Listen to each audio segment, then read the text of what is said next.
Bonjour, je m'appelle Aymeric Le Breton, je suis docteur en psychologie et coach, et mon métier, c'est de vous apprendre à réussir. Alors aujourd'hui, je vais vous parler de Connecting the Dots, ou comment surmonter ses échecs. Pour ça, je vais vous raconter l'histoire de Steve Jobs. Steve Jobs, il était orphelin, et sa mère biologique avait posé comme condition de son adoption que ses parents adoptifs lui offrent des études supérieures dans une grande université.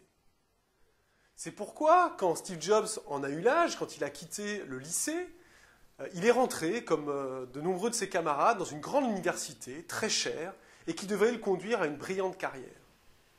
Mais rapidement, Steve Jobs s'est senti à l'étroit à l'université. Il ne s'y plaisait pas, et il a décidé d'arrêter.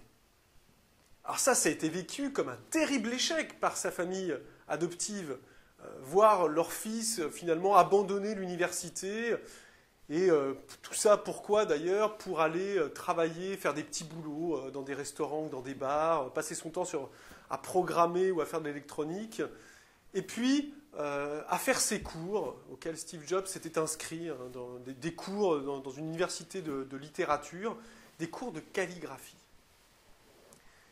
Eh bien, quelques années plus tard, ces cours de calligraphie qu'il avait fait à cette époque d'échec, ils vont lui servir à concevoir le premier ordinateur, le Macintosh, équipé de polices de caractère, de jolies polices de caractère, et qu'on pouvait personnaliser.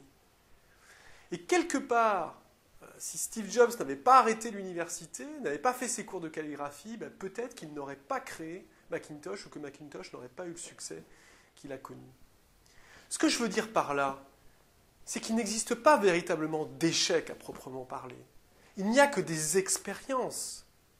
Et ces expériences, ce qui compte, c'est qu'est-ce que vous en faites, dans quoi vous les transformez. Ces expériences, on ne sait si elles sont un échec ou une réussite que bien après, que quand tout prend sens, presque à la fin, je dirais.